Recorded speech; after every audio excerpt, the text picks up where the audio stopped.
these are two false flag events that have defined and characterised our new millennium.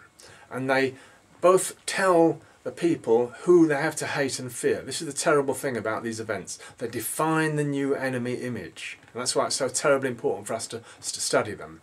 On 9/11, the people of New York had the government telling them on the morning about Osama bin Laden. It was introduced the very day.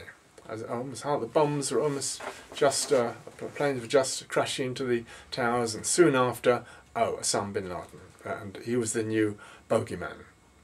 On July the 7th, Tony Blair, 5 o'clock in the afternoon, comes back from Glen Eagles, and he announces to the British people, we know that those who did this did so in the name of Islam. So that was before the police could possibly have any clues at all. The British people are told who to hate and fear. Okay?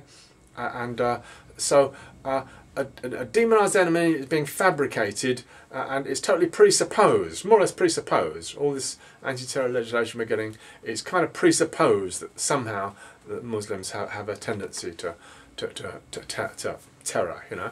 Okay, now at the core of these two events was the terror drill rehearsal. It's terribly important that you appreciate that when these big constructed terror events go on, there are drill rehearsals going on. So in 9/11 there were planes being told to rehearse, say flying into the Pentagon for example. There were the huge lorries, FEMA, Federal Emergency Management Agency, turned up, and actually turned up the Monday evening, the day before 9/11. And they turned up at Ground Zero, and they were able to help begin the clearing up. And they turned up the day before because of a terror drill going on in New York City. So there were quite a lot of terror drills going on, occupying all sorts of different people on the event of 9/11 that contributed to the secret hidden process whereby it happened. Okay. Peter Power, he's the maestro of British terror drills. He was conducting a drill which he told the British people, went on TV the same day, was at the same 3 tube stations and at this, more or less the same time, 9 o'clock in the morning. So bombs go off, same 3 tube stations, and people calculate the likelihood of that, about 1 in a billion, get the same day of the year, the same time, the same tube stations, okay? That's astronomically improbable. There he is, staring into the TV screens, honestly asking us to believe that it's just a coincidence, okay? Well, I'm sorry, Mr. Power, we don't accept that. And there's always been debate to what extent were people really on the ground in this terror drill, and to what extent were they, was it just a computer screen process. But it was definitely going on, nobody doubts that. Okay, so that's a core to understanding the 7/7 event, and it's why people within the 9/11 Truth Movement are very equipped and qualified to understand the 7/7 event. It's because it has that core similarity of the terror drill going on, which enables the people actually making it all happen to be there and to explain what they're doing there. Okay. Now, one sort of lesser things we can point out, Mayor Giuliani, he was a key figure in the 9/11 story. He was up there in the towers, and he was warned before they come down to get out, and that's a very privileged position if you're warned and told to get out, and he did so, so he was in control then immediately of the clearing up operation, and he was able to, for example, stop people taking photographs and get rid of all the steel and rubble in a way that without journalists being able to talk about it. Okay, so he had a very central role. Also, he had stopped the firefighters. A whole lot of them had experiences of multiple bombs going off in the towers, and they really wanted to talk about it, and he managed to stop them. So he's a man of terrific power in New York as the mayor, totally crucial. If you want to believe there was an insider for 9/11, he was an insider, okay?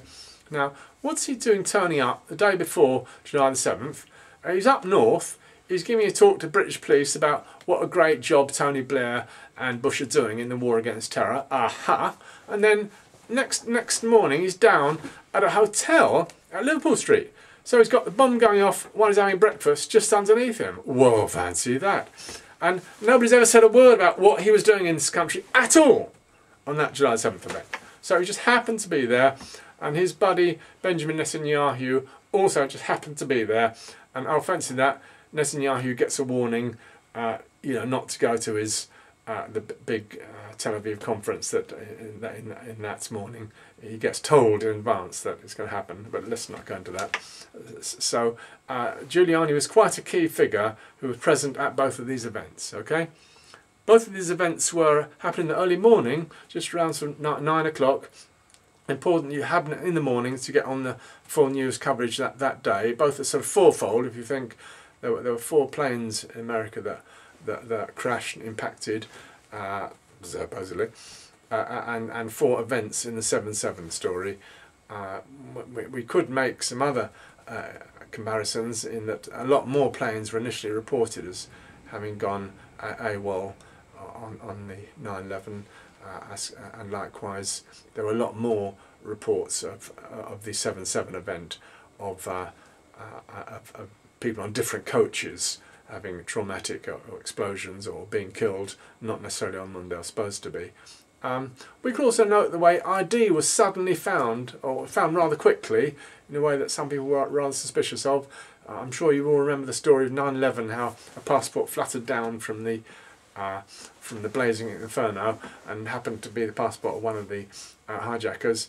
In London, at the blast sites, the police rapidly identified, by the 11th or 12th, all 4 hijackers, rather suspiciously quickly, okay? Long before they'd identified most of the other 52 victims. Some of the things they claimed to have found as ID is a bit questionable. So I think overall, in the way these events are structured, there's quite a lot in common.